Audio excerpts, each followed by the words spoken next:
नमस्कार दोस्तों, मित्रों, भाइयों और बहनों। कल जैसे वीडियो हमने रिलीज किया था अपने न्यू इंडिया चैनल पर, तो सबसे पहले आपसे फिर से अनुरोध है कि अगर आपने अभी तक सब्सक्राइब नहीं किया है तो सब्सक्राइब कीजिए, लाइक नहीं किया है तो लाइक कीजिए। कल मैंने आपसे वादा किया था कि आज हम कांग्रेस के मैनिफेस्टो के बारे में डिस्कस करेंगे। मैनिफेस्टो यानी चुनावी वादे। तो आज भाजपा ने, बीजेपी ने भी अपना मैनिफेस्टो सुबह रिलीज कर दिया है। तो आज हमें बहुत सरलता भी हो गई इस बात के लिए कि हम जो हैं बीजेपी और कांग्रेस दोनों के मैनिफेस्टो को कंपेयर भी कर सकते हैं। तो सबसे पहले बात करते हैं कांग्रेस के मैनिफेस्टो की। कांग्रेस ने जो 5 बड़ी बातें की अपने मैनिफेस्टो में, पहले उसको डिस्कस करते हैं और फिर बीजेपी ने क्या डिस्कस की उसको भी जो है विस्तार से जानते हैं। देश के हित में क्या है, आम नागरिक के हित में क्या है, इसके ऊपर चर्चा करते हैं। तो कांग्रेस ने जो 5 बड़ी चीजें कही, जिसमें सबसे ज्यादा जो आज कल सुर्खियों में, जिसे राहुल जी कह रहे हैं कि उनके पूरे जो कैंपेन है उसका कोर है, वो है न्याय NYAY स्कीम यानी न्यूनतम आय योजना। न्यूनतम आय योजना जिसमें राहुल जी ने कहा है कि वो 72,000 रुपए यानी 6,000 रुपए प्रति माह उन गरीब परिवारों को देंगे जो देश के 20% लोअर उसमें आते हैं, और वो भी पैसा जो है उस परिवार की महिला को दिया जाएगा। पहले तो आपने राहुल जी के भाषण सुने होंगे, तो वो 72,000 एक बार में बोल भी नहीं पाए थे। वो हर भाषण में अलग अमाउंट कोट कर रहे थे। वो 72,000 से 72,000 करोड़ हो जा रहा था, कभी 6,000 हो जा रहा था, कभी 12,000। खैर, वो उनकी मानसिक स्थिति ऐसी है कि वो शायद नहीं बोल सकते। लेकिन हम जितने भी इकोनॉमिस्ट हैं, अगर आप जो इकोनॉमिस्ट जितने भी हैं, अगर आप उनका सर्वे पढ़ेंगे, चाहे वो इकोनॉमिक टाइम्स हो, चाहे वो इंटरनेशनल इकोनॉमिक्स फोरम हो, सबने बताया है कि इस योजना को चालू करने के लिए कम से कम 25 लाख करोड़ रुपए की लागत आएगी। और ये 25 लाख करोड़ रुपए कहां से आएगा, इसका ज्ञान शायद किसी को नहीं होगा। राहुल गांधी के जो राजनीतिक गुरु सैम पित्रोदा हैं, सैम पित्रोदा ने कहा कि साधारण आदमी को बड़ा हृदय रखना चाहिए। They should have a big heart. मतलब आप तैयार हो जाइए बहुत सारे नए टैक्सेस के लिए अगर ऐसा कुछ होता है। दूसरी सबसे बड़ा इसके अंदर फ्लॉ ये है कि वो ये कह रहे हैं कि हम डिफरेंशियल अमाउंट पे करेंगे। मतलब अगर आपकी आय 4,000 रुपए है तो वो 2,000 रुपए देंगे, आपकी आय अगर 3,000 रुपए है तो वो 3,000 रुपए देंगे। अब सबसे बड़ी बात यह है कि आप कैसे पता लगाएंगे अनऑर्गेनाइज सेक्टर में कि किसकी आय कितनी है, कि रिक्शे वाले की आय कितनी है, एक जो घर में काम कर रही है उसकी आय कितनी है, क्योंकि इनके किसी के आय के प्रमाण नहीं होते। ये आय जो है किसी के बैंक खाते में नहीं आती। ये आय जो है ये अनऑर्गेनाइज सेक्टर हैं जिनको ऐसे रोजगार की जरूरत है। तो मेरे हिसाब से जो NYAY स्कीम है ये पूरी तरीके से या तो देश के ऊपर बहुत बड़ा बर्डन लेके आएगी, या हो सकता है कि जैसे दादा ने जवाहरलाल नेहरू से लेके इंदिरा गांधी, राजीव गांधी तक ये चुनावी वादा था गरीबी हटाओ का, वैसा ही वादा जो है उसी क्षण में, उसी श्रेणी में एक और राहुल गांधी ने भी कर दिया कि जब नाना जीत सकते थे, दादी जीत सकती थी, तो क्यों मैं नहीं जीत सकता? जब पापा जीत सकते थे तो मैं क्यों नहीं जीत सकता? तो शायद यही जो खून के अंदर DNA है गरीबी हटाओ के नारे का, उस नारे ने इस स्कीम को जन्म दिया होगा। हालांकि ये प्रैक्टिकली इसको कर पाना इम्पॉसिबल है, और मान लीजिए कुछ क्षेत्र में अगर ये हो भी गई तो सिर्फ और सिर्फ एक आम आदमी के ऊपर बेइंतहा टैक्सेस को बढ़ाएगी, या हो सकता है कि इसके थ्रू कोई घोटाला भी किया जा सके, जो इसकी हिस्ट्री रही है। कांग्रेस के दूसरे मैनिफेस्टो जो सेकंड है, जो फार्मर्स के लिए हैं, जो किसान भाइयों के लिए हैं। किसान, क्योंकि भारत एक कृषि देश है तो हर किसी का फोकस जो होता है किसानों के ऊपर होता है। कांग्रेस के घोषणा पत्र में लिखा गया है कि वो एक किसान बजट लेके आएंगे हर साल। उस किसान बजट से किसानों की मदद करेंगे। क्या करेंगे उस बजट में कोई नहीं जानता, क्या किसानों की मदद होगी कोई नहीं जानता। भाजपा ने इसके उसमें क्या कहा है और अभी तक क्या कर दिया है, इसके बारे में हम भाजपा वाले सेक्शन में डिस्कस करेंगे। तीसरा जो चीज है, कह रहे हैं कि GST की एक सामान्य दर करेंगे। देखिए, GST की सामान्य दर कर पाना मेरे हिसाब से या किसी भी इकोनॉमिस्ट के हिसाब से बिल्कुल नामुमकिन है, क्योंकि जिस रेट पे मर्सिडीज कार बेची जा सकती है उस रेट पे दाल, आटा, चावल, घी नहीं बेचा जा सकता। ना तो आप घी पे 12% GST लगा सकते हैं, ना आप मर्सिडीज पे 2.5% GST लगा सकते हैं। तो जो दरें हैं GST की, उनको कहीं ना कहीं luxury day to day need, एक आम आदमी के लिए, एक जीवन जीने के लिए और एक अय्याश लाइफस्टाइल जीने के लिए, इनको कहीं ना कहीं हमें डिमार्केट करना पड़ेगा जो आज के सिस्टम में है। और कंटिन्यूअसली अगर आप देखेंगे कि हमारा वित्त मंत्रालय और माननीय प्रधानमंत्री श्री नरेंद्र मोदी के नेतृत्व में जो है कंटिन्यूअसली इसको मॉडिफाई करता जा रहा है कि गुड्स को अलग अलग कैटेगरी में डालते जा रहे हैं। और बहुत सारी चीजों में आपने देखा होगा कि जीएसटी काफी कम हो गया है। जैसे घरों के ऊपर जीएसटी जो था सबसे ज्यादा कम हुआ, जो सबसे ज्यादा जरूरत देश को इंफ्रास्ट्रक्चर की थी। नेक्स्ट जो कांग्रेस का पॉइंट है मैनिफेस्टो में, वो है आधार कार्ड को लेके। तो आप जैसा जानते होंगे कि जब से मोदी सरकार आई है, सारी चीजों को आधार से लिंक कर दिया गया है। जितनी सब्सिडी है या कोई भी पैसा किसी के अकाउंट में ट्रांसफर होता है तो आधार कार्ड से वो लिंक किया गया है। जबकि अगर हम कांग्रेस या यूपीए के रिजीम में अगर इस चीज को देखते हैं तो आपको पता है कि कितने हॉक्स मतलब फर्जी लोग हुआ करते थे जिनके नाम पे पैसे दे दिए जाते थे। और जब यूपी के अंदर अगर आपने देखा होगा तो करीब 72 लाख जो थे नकली छात्र निकले जो मदरसों में पढ़ते थे, जिनके थ्रू पैसा रूट किया जाता था। हालांकि यूपी सरकार में बहुत सारे हॉक्स टीचर्स भी निकले जिनकी सैलरी जो थी वो दी जा रही थी क्योंकि वो आधार वेरीफाइड नहीं था। तो आधार कार्ड, आधार नंबर को या कोई किसी भी तरीके की यूआईडी को लिंक करने से आप जो है करप्शन बचा सकते हैं। बट शायद कांग्रेस का गोल करप्शन बचाना कभी भी नहीं होता है, तो इसलिए वो इसको हटाना चाह रही है। आपने राहुल गांधी के एक भाषण में सुना भी होगा कि उन्होंने कहा था कि जो मोदी सरकार ने डीमोनेटाइज किया है उसको मैं मोनेटाइज कर दूंगा। कोई बड़ी बात नहीं कि वो बंद हुए पुराने 500 और 2000 के नोट चला दे, क्योंकि उनके पास बहुत सारे नोट बचे रखे होंगे जो उनके खराब हो गए, जिसी वजह से इतनी तिलमिलाहट उनके अंदर, अखिलेश यादव के अंदर, मायावती के अंदर, लालू प्रसाद यादव के अंदर, शरद पवार के अंदर इत्यादि जितने भी नेता हैं उनके अंदर ये जो घृणा, जो कष्ट जो हुआ है वो 8 नवंबर के बाद ही हुआ है जब नोटबंदी कर दी गई थी। अब हम सबसे जरूरी मुद्दे पे आते हैं जो है एएसपीए यानी armed force special protection act. Congress की सरकार कहती है कि वो जो है armed force special protection act को हटा देगी, यानी जम्मू और कश्मीर से सेना कम कर दी जाएगी, यानी हमारे जो जवान हैं उनको पत्थरबाजों और अलगाववादियों के सामने निहत्ता कर दिया जाएगा। वो ये भी कहती है कि धारा 370 और 35A को हाथ नहीं लगाएगी। वो ये भी कहती है कि देशद्रोह का कानून खत्म कर दिया जाएगा। तो ये किस दिशा में जा रहा है घोषणा पत्र, ये आप अच्छी तरीके से समझ सकते हैं कि क्या हमारे जवान सिर्फ गोली खाने के लिए हैं? क्या हमारे जो जवान हैं जो सीमा पे हैं वो पत्थर खाने के लिए हैं? जो कश्मीर की स्थिति जो राहुल गांधी के दादाजी जवाहरलाल नेहरू ने हमें दी, उस समस्या का कभी समाधान नहीं होगा? या कश्मीर जो है पाकिस्तान को दे दिया जाएगा? या जो महबूबा मुफ्ती और उमर अब्दुल्ला कह रहे हैं कि कश्मीर का एक नया प्रधानमंत्री होना चाहिए, क्या कांग्रेस का फंसा हुआ एजेंडा, छिपा हुआ एजेंडा यही है कि कांग्रेस की जम्मू और कश्मीर को एक नया प्रधानमंत्री दे दिया जाए? हो सकता है, क्योंकि कोई नहीं जानता कि कांग्रेस किस देशद्रोह के कानून पे काम कर रही है, किस देशद्रोह की साजिश में काम कर रही है। अगर एएसपी एक हट जाता है तो आप देखिए यूपीए रिजीम जो था मनमोहन सिंह, डॉक्टर मनमोहन सिंह, जो कि एक एक्सीडेंटल प्राइम मिनिस्टर, जो कि एक म्यूट प्राइम मिनिस्टर रहे 10 साल तक, कितने बम ब्लास्ट हुए। मैं दिल्ली में रहता हूं, कभी सरोजनी नगर में, कभी कनॉट प्लेस पे, कभी बाराखंबा रोड पे, कभी बॉम्बे में ताज होटल में, इत्यादि इत्यादि, गिनाना भी शायद मेरे लिए मुश्किल हो जाए छोटे मोटे जितने बम ब्लास्ट हुए।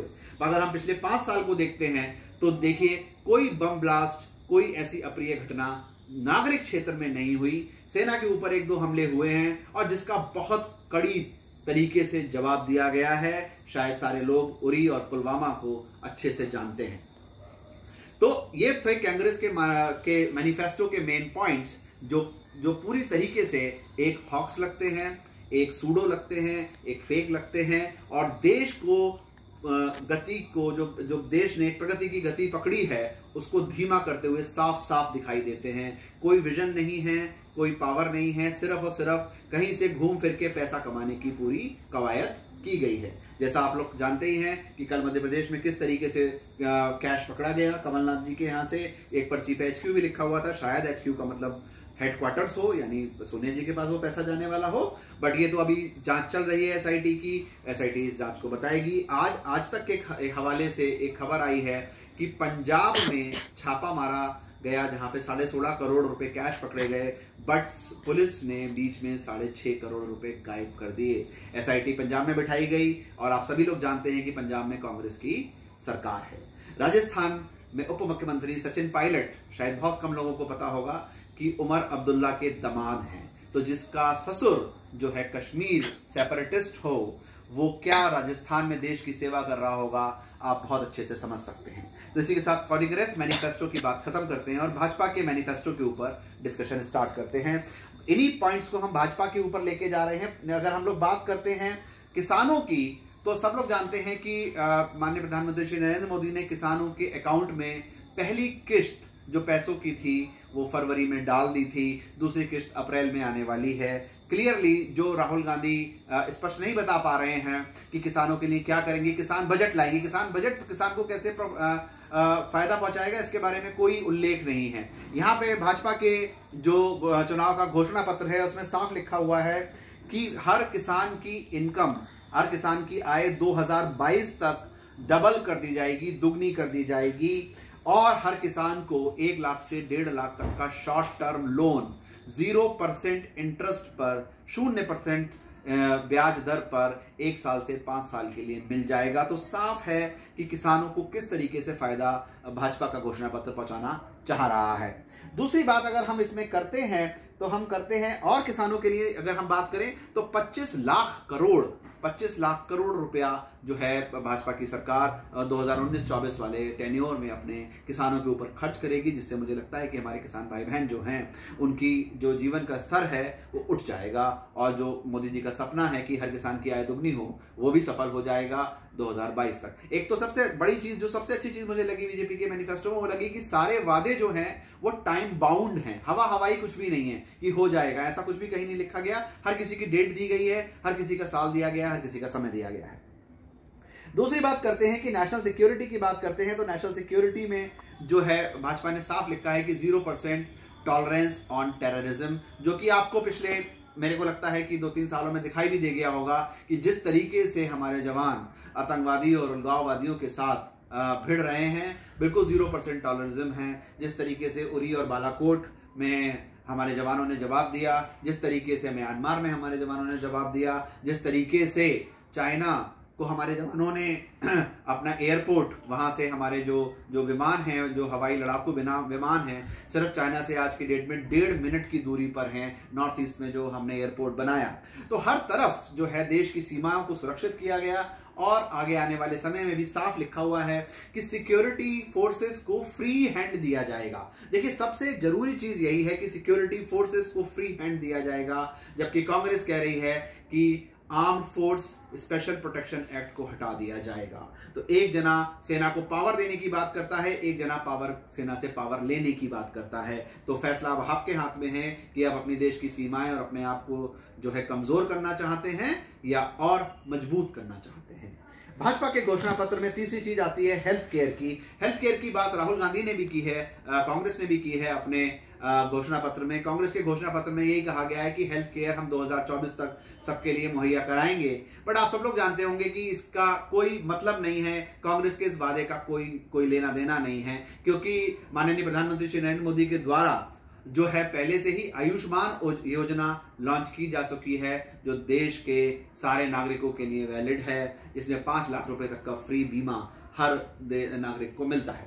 इसके अलावा जो हेल्थ केयर में मोदी जी ने बात की है या भाजपा ने बात की है, वो उन्होंने कहा है कि 75 मेडिकल कॉलेज और 75 पोस्ट ग्रेजुएट मेडिकल कॉलेज खोले जाएंगे जो हेल्थ केयर के लिए, और इसकी टाइमलाइन जो दी गई है वो 2022 दी गई है, 2022, यानी सरकार आने के 3 साल के अंदर अंदर जो है ये मेडिकल कॉलेजेस आपके सामने आ जाएंगे और 1.5 लाख हेल्थ केयर और डायग्नोस्टिक सेंटर खोले जाएंगे। तो ये जो है क्लियर विजन दिखाई देता है यहाँ पे कि जो है किस तरीके से हेल्थ केयर पे बीजेपी सरकार जो है काम करेगी। जबकि कांग्रेस के घोषणा पत्र में यहाँ पे सिर्फ एक बात कही गई है कि हेल्थ केयर फॉर ऑल, और कोई डेडलाइन नहीं, कोई बजट नहीं, कोई स्टैटिस्टिक्स नहीं, कोई डेटा नहीं, कोई मेडिकल कॉलेज बढ़ाने की बात नहीं, कोई हेल्थ केयर सेंटर लाने की बात नहीं, कोई ऐसी बात उन्होंने यहाँ पे नहीं की है। भाजपा ने एक और बात की है अपने उसमें इकोनॉमी की बात की है। तो जैसा आप सब लोग जानते हैं कि हमारे देश मोदी जी के राज्य में, इकोनॉमी में, वर्ल्ड में जो है 8वें नंबर पर पहुंच गया और जो मनमोहन सिंह उसको 14वें नंबर पे छोड़ के गए थे। आज हमने अपने संकल्प पत्र में साफ कहा है कि 2030 तक जो है भारत तीसरी सबसे बड़ी इकोनॉमी होगी। जिस तरीके से चीजें अच्छी हो रही हैं, मेरे को पूरा विश्वास है कि 2030 से पहले ही हम दुनिया की तीसरी सबसे बड़ी अर्थव्यवस्था हो जाएंगे। बहुत सारे लोग या राहुल गांधी की पार्टी के लोग ऐसा भी कहते हैं कि जीएसटी और डिमोनेटाइजेशन से इकोनॉमी खराब हुई है। तो अगर जीएसटी और डिमोनेटाइजेशन से इकोनॉमी खराब हुई है तो कैसे भारत की अर्थव्यवस्था दुनिया में 14वें से 8वें नंबर पे पहुंच गई? अगर हमारी इकोनॉमी खराब हुई होती तो 14वें से 16वें, 18वें, 20वें नंबर पे पहुंचती। तो 14वें से अगर 8वें नंबर पे पहुंच रही है तो इसका साफ मतलब है कि इकोनॉमी बूस्ट हुई है, इकोनॉमी ड्रोन नहीं हुई है। ठीक है, लास्ट पॉइंट पर आते हैं। भाजपा जिस बात के लिए बरसों से जानी जा रही है कि राम मंदिर निर्माण में क्या होगा, तो राम मंदिर निर्माण के लिए उन्होंने कहा है कि जो भी कॉन्स्टिट्यूशनल तरीका है उस तरीके से राम मंदिर निर्माण को एक्सपीडाइट किया जाएगा। आज सारा जन सामान्य को पता है कि राम मंदिर के निर्माण के लिए भाजपा कार्यरत है पिछले 30 सालों से, लेकिन अगर हम देखें तो अड़ंगे कौन लगा रहा है? राम मंदिर के खिलाफ वकील कौन है? कपिल सिब्बल जो कांग्रेस के वकील हैं। राम मंदिर के खिलाफ कौन अपने वकील खड़े करता है? कांग्रेस पार्टी अपने वकील सुप्रीम कोर्ट में खड़े करती है। तो अगर कुछ होने भी वाला होता है तो कांग्रेस पार्टी के वकील वहां पे जाके हलफनामा लगा देते हैं, वहां पे जाके अपना एक रिट लगा देते हैं और उस रिट के द्वारा जो है उस फैसले को रोकते हैं। जैसा आपने सभी लोगों ने देखा कि 5 साल तक किस तरीके से उस फैसले को टलवाया गया। तो अगर कानून इस बात का प्राविधान कहीं देता है कि हम कोई पार्लियामेंट्री एक्ट लाके मंदिर बना सकते हैं तो शायद बनाया जाएगा। बट ये मुद्दा ऐसा है जो देश के अंदर हो सकता है कि एक जातिवाद, ये जो हिंदू मुसलमान के बीच में विवाद खड़ा कर दे, तो हम ऐसा कोई भी चीज देश के अंदर नहीं चाहते हैं। राम भगवान हम हर किसी के दिल में बसे हुए हैं। एक मंदिर बनेगा, जरूर बनेगा, बट हमारे जो देश की संप्रभुता है, जो हिंदू मुसलमान एकता है, उसको तोड़ के बने ऐसा मंदिर कोई बनाना नहीं चाहता। तो हमारे बहुत सारे मुस्लिम भाइयों को मैंने देखा है, उनके होर्डिंग भी देखे हैं लखनऊ में, उनके होर्डिंग देखे हैं फैजाबाद में, उनके होर्डिंग देखे हैं अयोध्या में, कानपुर में, जहां पे वो कह रहे हैं कि हम राम मंदिर बनवाएंगे। मैं ऐसे अपने मुस्लिम भाइयों को नमस्कार करता हूं और उनका तहे दिल से धन्यवाद भी करता हूं। बट जो भी होगा वो कॉन्स्टिट्यूशनल तरीके से होगा, इंदिरा गांधी जैसे इमरजेंसी वाले माहौल में, 71 वाले माहौल में नहीं होगा। यही जो है सबसे जरूरी चीज है जो है। अब जो मेरे को लगता है इसको हम कंक्लूड कर लेते हैं कि क्या मेन पॉइंट है। तो मुझे लगते हैं कि 2 बहुत बड़े मेन पॉइंट हैं जो भाजपा के मैनिफेस्टो और कांग्रेस के मैनिफेस्टो को डिफरेंशिएट करते हैं। पहला जो है वो आर्म फोर्स सिक्योरिटी एक्ट ही है कि हमारा देश की जो जवान हैं, जो हमारे देश का सुरक्षा बल है, वो देश की सुरक्षा करे। उसको और पावर मिलनी चाहिए या उससे पावर छीन लेनी चाहिए। तो भाजपा पावर दे रही है, कांग्रेस जो है पावर ले रही है। दूसरी बात हम करते हैं फार्मर और इकोनॉमी की। तो फार्मर और इकोनॉमी में भाजपा की सरकार ने बिल्कुल क्लियर कट किसानों की जो आय है उसको दुगना करने की 2022 तक बात की है। 1.5 लाख करोड़ 25 लाख करोड़ रुपए इन्फ्यूज करने की बात की है। उनको 1.5 लाख रुपए तक का 0% इंटरेस्ट पे लोन देने की बात की है। जबकि कांग्रेस ने सिर्फ एक किसान बजट की बात की है जिसके बारे में कोई खास डिफरेंस नहीं है। इकोनॉमी के बारे में आपको बता ही दिया गया कि देश हमारा बहुत अग्रसर है और 14वें से 8वें नंबर पे आ चुका है, बहुत जल्दी 30वें नंबर पे आ जाएगा। हेल्थ केयर हमने मोदी जी ने ऑलरेडी पूरे देश के लिए बहुत अच्छी कर दी है। तो ये जो वीडियो है यहीं पे हम समाप्त करेंगे। आज हमने जो है भाजपा और कांग्रेस दोनों के मैनिफेस्टो को कंपेयर किया। कल के वीडियो में हम आपको जनता की राय दिखाएंगे, अलग अलग लोगों के इंटरव्यू दिखाएंगे जो बताएगा कि इस बार किसकी सरकार आनी चाहिए, क्या काम मोदी जी ने किए हैं और क्या काम मोदी जी ने नहीं किए हैं, जनता क्या सोचती है। हमारे और आपके सोचने से खाली फर्क नहीं पड़ता, जनता क्या सोचती है ये मैं कल दिखाऊंगा। और हो सकता है कि कल हम महागठबंधन के बारे में भी आपको बताएं कि महागठबंधन में कौन कौन है और वो महागठबंधन का क्या भविष्य है। महागठबंधन की सरकार अगर बनती है, एक काल्पनिक सरकार अगर बनती है तो वो क्या कर सकती है। तो कल हम जो है जनता की राय को फोकस करेंगे नंबर 1, और नंबर 2 जो है कल या परसों में हम महागठबंधन के बारे में आपको पूरी जानकारी देंगे। इसी के साथ इस वीडियो को समाप्त करता हूं। आपका साथी सौरभ कुमार, नमस्कार।